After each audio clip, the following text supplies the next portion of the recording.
Everyone, कैसे हैं आप सब। आई होप आप सब स्वस्थ होंगे, मस्त होंगे और आपकी तैयारी बेहतरीन चल रही होगी। दोस्तों, शुरू करते हैं आज से हम एक नई श्रृंखला सीटेट के लिए। और सीटेट से रिलेटेड जितने भी मनोवैज्ञानिक हैं हम उनके बारे में पढ़ेंगे और उनसे रिलेटेड सारे टॉपिक के एमसीक्यू भी करेंगे। तो आज हम पढ़ेंगे जीन पियाजे के बारे में।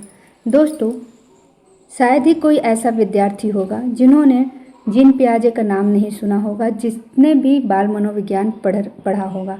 क्योंकि जीन पियाजे एक ऐसे मनोवैज्ञानिक थे जिन्होंने बाल मनोविज्ञान शिक्षा के क्षेत्र में क्रांति लाई थी। ठीक है, इन्होंने ऐसे ऐसे तर्क और ऐसे ऐसे सिद्धांत बताए जो बाल मनोविज्ञान के लिए बहुत ही ज़रूरी और इतनी असाधारण चीज़ें थीं जो पहले किसी का उन पर ध्यान नहीं दिया, किसी ने उस पर ध्यान नहीं दिया। तो चलिए आज हम शुरू करते हैं जीन पियाजे के बारे में पढ़ना और इसको विस्तार से पढ़ेंगे, इस सिद्धांत को अच्छे से समझेंगे ताकि इससे बनने वाला एक भी प्रश्न आपसे न छूटे। तो देखिए, जीन पियाजे अब आपसे कभी भी एग्ज़ाम में फैक्चुअल क्वेश्चन नहीं पूछता। सीटेट हमेशा आपसे क्या पूछता है? सीटेट हमेशा आपसे कॉन्सेप्ट वाला क्वेश्चन पूछता है, कॉन्सेप्चुअल क्वेश्चन पूछता है। तो हम शुरू करेंगे स्टार्टिंग से ताकि इससे रिलेटेड जो भी चीज़ें हों आप अच्छे से समझ पाएँ, अच्छे से बता पाएँ और एक भी प्रश्न गलत ना करें। देखिए, जीन पियाजे बाल मनोविज्ञान क्षेत्र में जीन पियाजे का योगदान अत्यंत महत्वपूर्ण है। ठीक है, उन्होंने यह सिद्ध किया कि बच्चा केवल सुनकर या रटकर नहीं सीखता, बल्कि अपने अनुभवों एवं वातावरण के साथ अंतः क्रिया करके स्वयं ज्ञान का निर्माण करता है। इसी कारण उन्हें संज्ञानात्मक विकास का जनक कहा गया। बिल्कुल, उन्होंने बताया कि सिर्फ बच्चा रट के नहीं सीखता है, अपने अनुभव द्वारा सीखता है। आपने देखा ही होगा कि आपके घर में अगर छोटे बच्चे होंगे वो अपने अनुभव से चीज़ों को खुद समझ के सीखना प्रारंभ कर देते हैं। पियाजे के अनुसार प्रत्येक बालक एक छोटे वैज्ञानिक के भांति परिवेश का निरीक्षण करता है, प्रयोग करता है तथा निष्कर्ष निकालता है। विकास की यह प्रक्रिया क्रमबद्ध और निश्चित चरण में होती है। देखिए, विकास की जो प्रक्रिया होती है वो निश्चित होती है और चरणबद्ध होती है। ऐसा नहीं है कि बच्चा पहले दौड़ना शुरू करेगा फिर चलना शुरू करेगा। बच्चा पहले बैठना, फिर खड़ा होना, फिर चलना और उसके बाद आखिरी में दौड़ना शुरू करेगा। तो यह एक निश्चित और क्रमबद्ध प्रक्रिया है, ये सभी जानते हैं। चलिए समझते हैं जीन पियाजे के बारे में थोड़ा सा। इनका जन्म 9 अगस्त 1896 को हुआ था और अगर स्थान की बात करें तो न्यूचैटेल स्विट्जरलैंड में, यानी कि ये एक स्विस मनोवैज्ञानिक थे।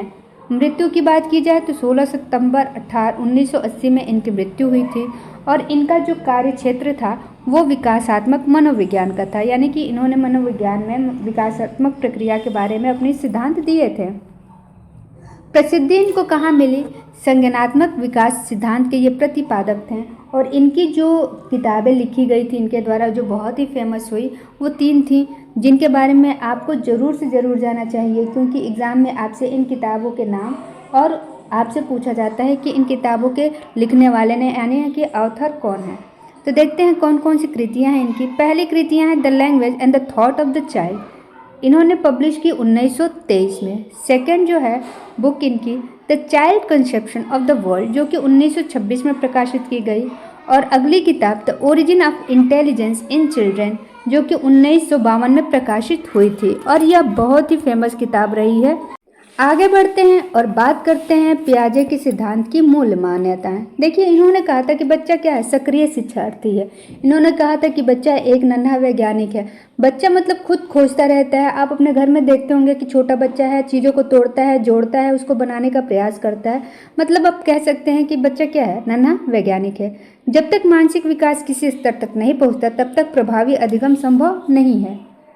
ठीक है, यह सीखना जो विकास है वो सीखने से पहले होता है। ठीक है, नेक्स्ट देखिए, ज्ञान का निर्माण अनुभवों से होता है। बिल्कुल, जब बच्चा अपने घर में थोड़ी थोड़ी छोटी छोटी चीज़ें अनुभव करता है तो उसी के आधार पर उसके ज्ञान का निर्माण होना शुरू हो जाता है। बालक क्या करता है? अपने वातावरण के साथ अंतःक्रिया करके ज्ञान को प्राप्त करता है। जैसे मान लीजिए आपके घर में कहीं कैंडल जल रहा हो और छोटा बच्चा जाके कैंडल के पास अपनी उंगली रख दिया, तो उसके बाद उसका हाथ जलता है। फिर बच्चा समझता है कि यह कैंडल जो है, अगर मैं इसके पास अपनी उंगली रखूँगा तो मेरा हाथ जल जाएगा। इट मीन्स कि बच्चे ने वातावरण के साथ अंतःक्रिया करके कुछ सीखा। ठीक है, तो इस तरीके से बच्चा अंतःक्रिया करके अपने वातावरण में, अपने पर्यावरण में अंतःक्रिया करता है और सीखता है।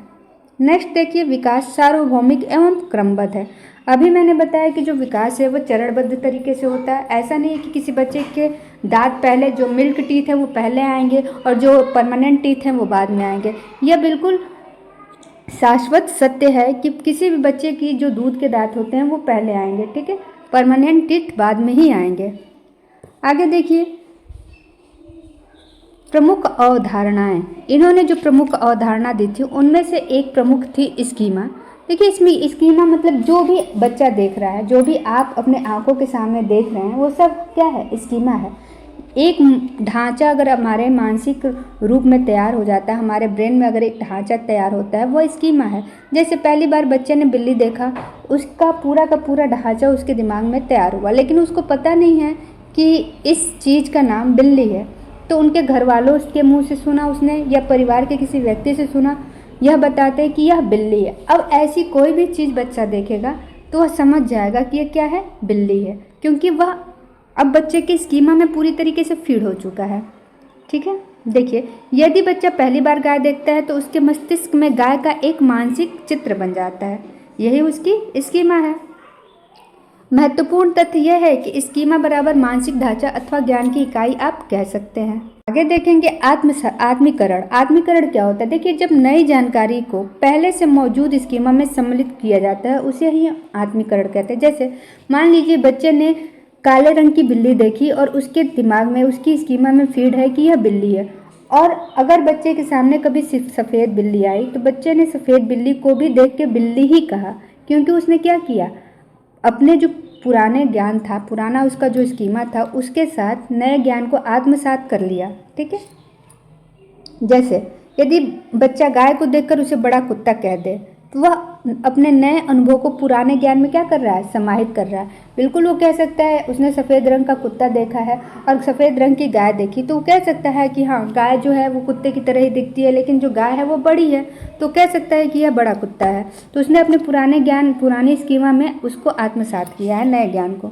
समायोजन क्या होता है? देखिए, जब पुरानी मानसिक संरचना को नए अनुभव स्वीकार नहीं कर पाते हैं, ठीक है, तब उसमें परिवर्तन करना समायोजन कहलाता है। ठीक है, जैसे बच्चा बाद में समझता है कि गाय और कुत्ता अलग अलग प्राणी हैं, तो उसने क्या किया, जो कुत्ते की स्कीमा थी उसको पूरी तरीके से हटा के उसने नया ज्ञान फीड कर लिया।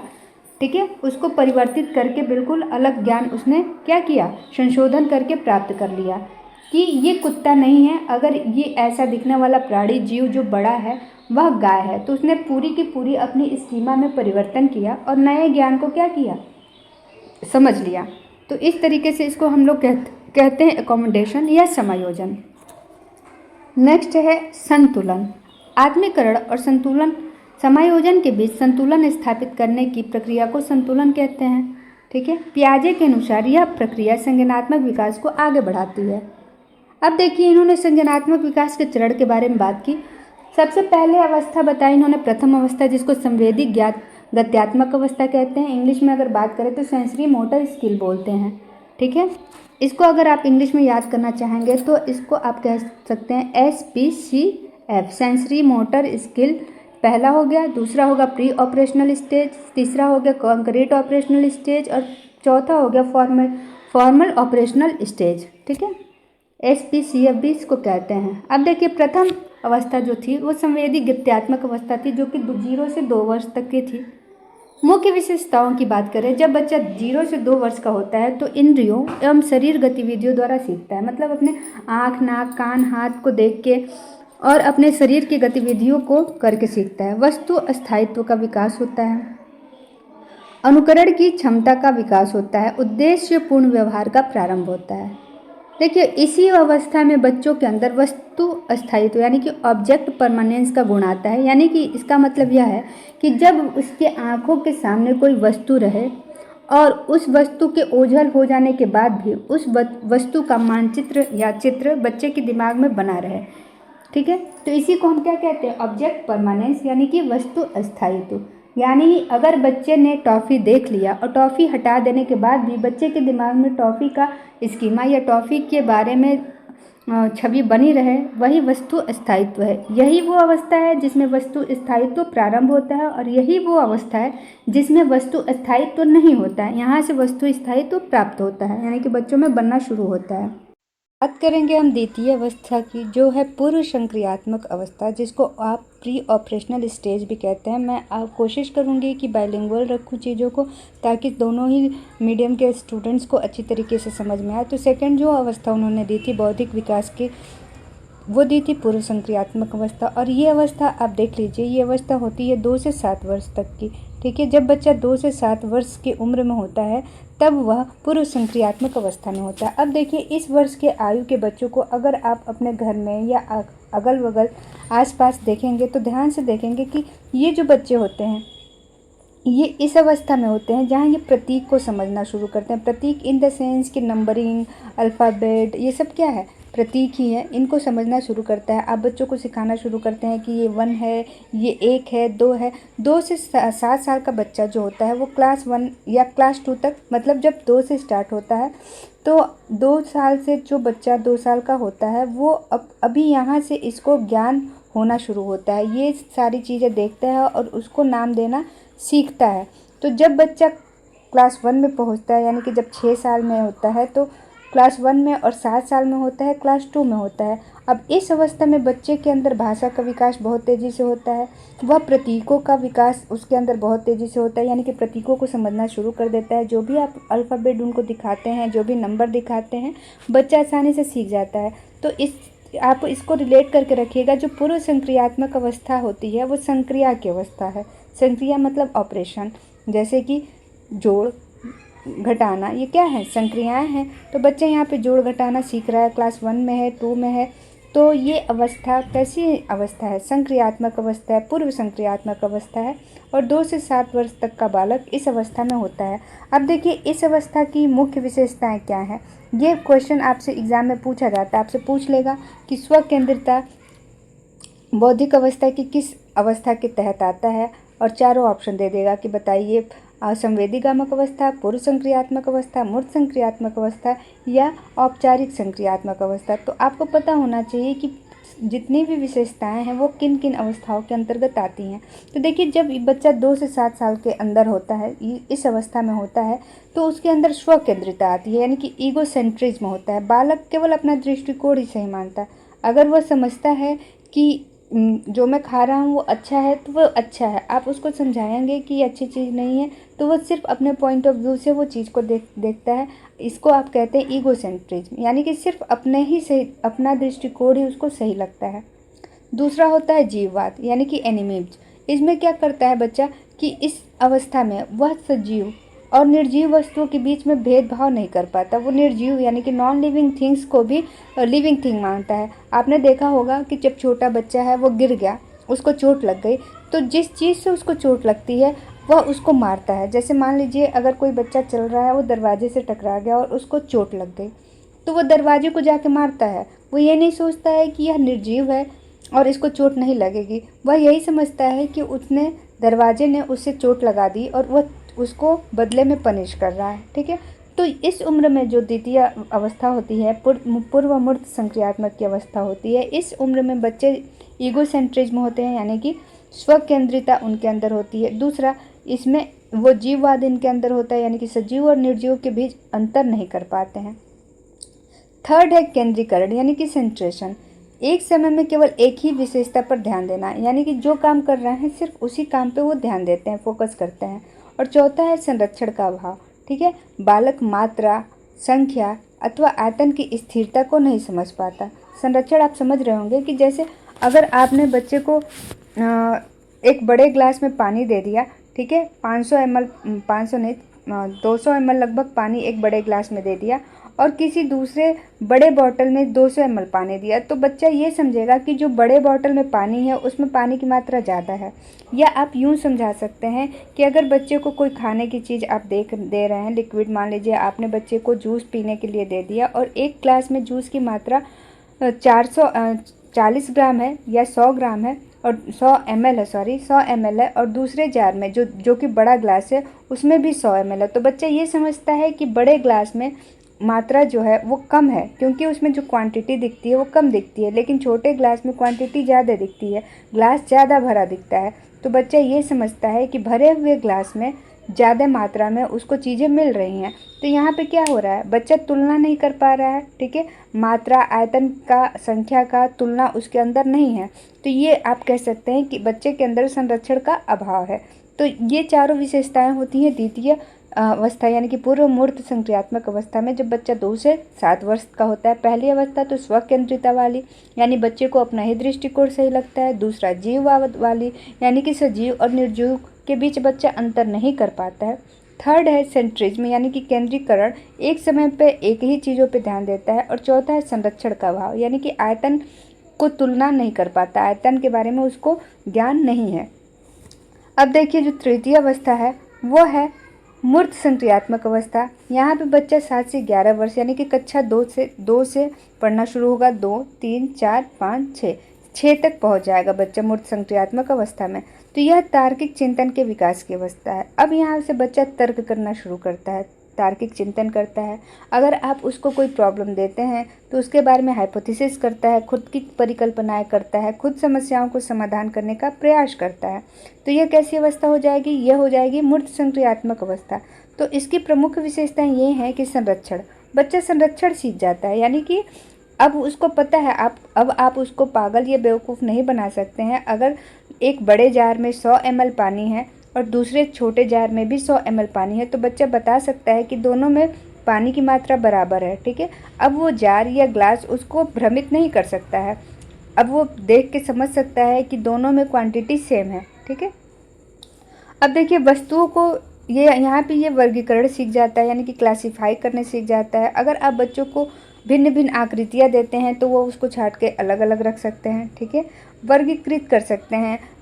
आप बच्चों से कहिए कि पालतू जानवरों के बारे में बताओ और जंगली जानवरों के बारे में बताओ, तो बच्चा यहाँ पे क्या करेगा, वर्गीकरण करेगा, वर्गीकरण सीख जाएगा, ठीक है।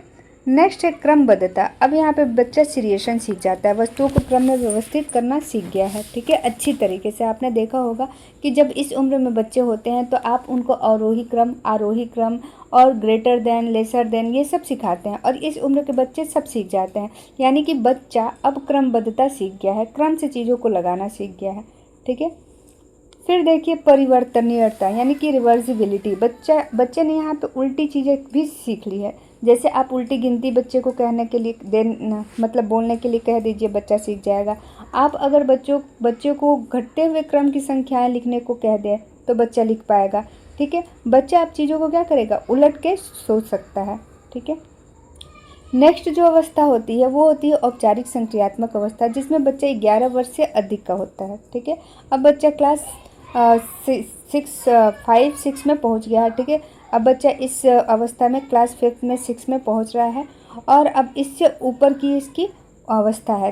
क्लास 6 में जो होता है बच्चा 1 ईयर का होता है, 6 5 11, और 6वीं क्लास में ये बच्चा अब पहुंचने वाला है। यानी कि जो बच्चा कक्षा 6 में पहुंच गया है वो कौन सी अवस्था में है, वो औपचारिक संक्रियात्मक अवस्था में है। और इस अवस्था की सबसे मुख्य विशेषता ये है कि इसमें बच्चे परिकल्पनाओं का निर्माण करते हैं, यानी कि खुद थिंकिंग करते हैं, खुद हाइपोथेसिस करते हैं, और क्या करते हैं, चिंतन करते हैं, ठीक है, खुद समस्याओं का समाधान करने का प्रयास करते हैं।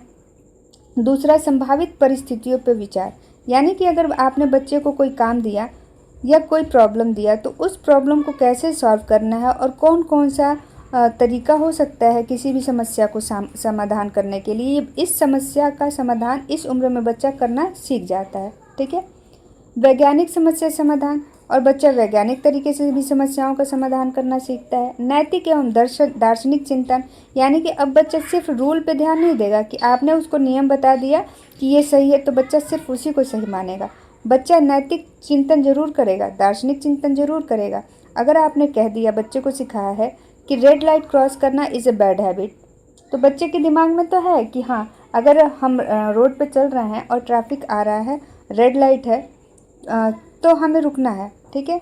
तो आपने बच्चे को नैतिक रूप से तो विकसित कर दिया, यानी कि उसने सोच लिया, समझ लिया, रूल रेगुलेशन फॉलो कर लिए। लेकिन एट द सेम टाइम अगर बच्चा रोड पे है और रेड लाइट है, कोई बच्चा दौड़ के, मतलब कोई छोटा बच्चा या कोई ऐसे छोटा सा पेट दौड़ के आ रहा हो और गाड़ी उसको दिख रही हो, तो बच्चा दौड़ के उस छोटे से जानवर को बचा सकता है। तो यहाँ पे बच्चे ने क्या किया, रूल को फॉलो नहीं किया लेकिन अपनी नैतिक जिम्मेदारियों का पालन किया।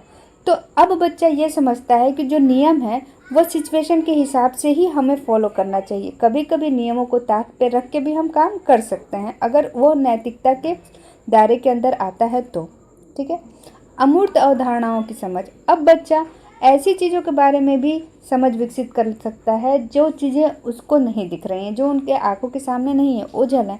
जैसे आपने बच्चे से कहा कि बताओ चार क्या बोलते हैं, 4 आम है तुम्हारे पास, 2 तुम्हारे पास बैगन है, 3 कुल्फ़ी है, और इन सारी चीज़ों को जोड़ते हो तो कितना होगा। तो बच्चा क्या करता है, अपने दिमाग में सारी संक्रियाएँ कर लेता है, फिर आपको बताता है।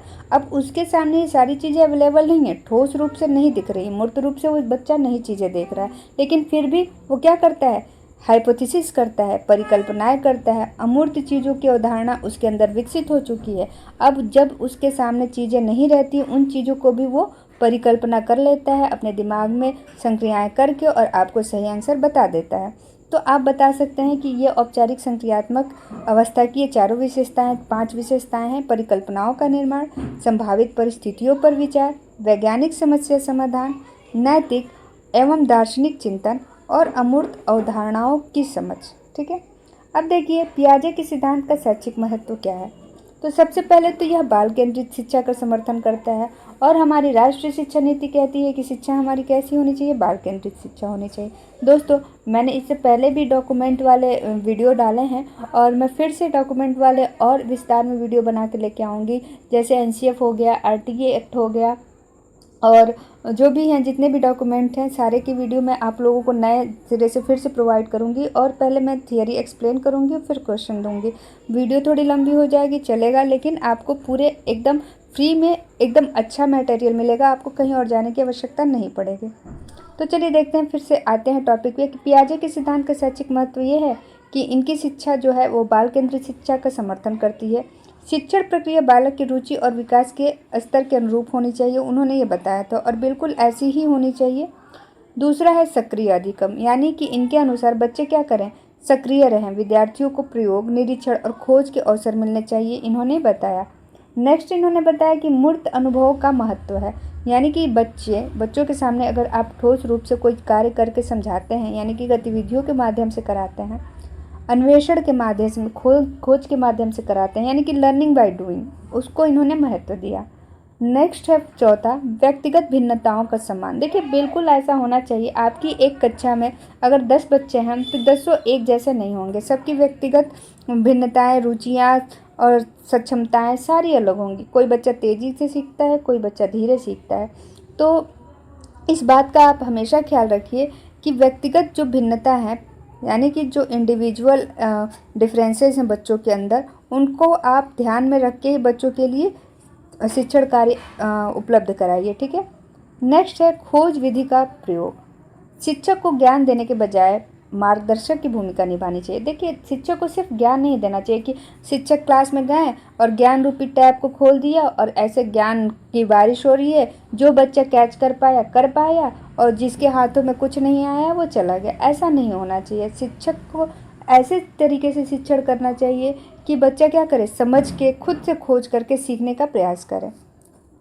अब देखिए किसी भी व्यक्ति, कोई भी व्यक्ति है पूरे हमारे यूनिवर्स में, कोई भी ऐसा व्यक्ति है, अगर वह अपने नए सिद्धांत को लेके आता है, नई थियरीज के साथ आता है, अपने नए विचार के साथ आता है, तो कोई ना कोई उसकी क्रिटिसिज्म होती ही है, उसकी आलोचनाएं होती हैं। तो पियाजे के भी सिद्धांत की बहुत सारी आलोचनाएं हुई।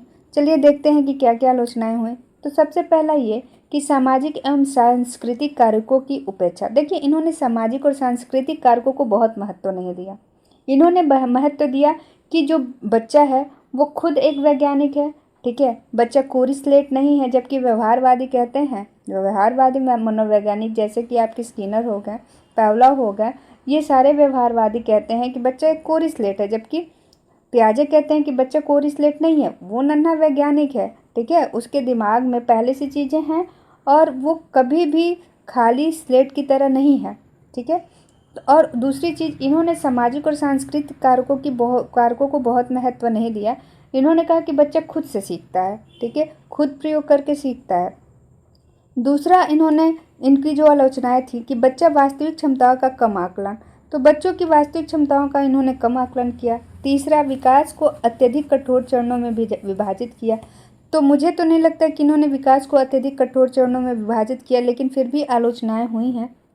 चौथा है, सभी बच्चों के लिए समान विकास क्रम मान लेना। तो देखिए, समान विकास क्रम मान लेना ये तो बिल्कुल सही है। हाँ, ये आप कह सकते हैं कि उनका जो बढ़ने का या फिर क्रम का तरीका है वो अलग अलग हो सकता है। ठीक है, आप रेट नहीं कर सकते हैं सबको एक समान, लेकिन जो विकास का चरण है वो तो सेम ही होगा। ऐसा नहीं है कि बच्चा पहले दौड़ना शुरू करेगा फिर बैठना शुरू करेगा। तो ये क्रमबद्ध तरीका तो बिल्कुल सही है। बाकी आगे देखते हैं, परीक्षा उपयोगी तथ्य कुछ हैं, हम देख लेते हैं।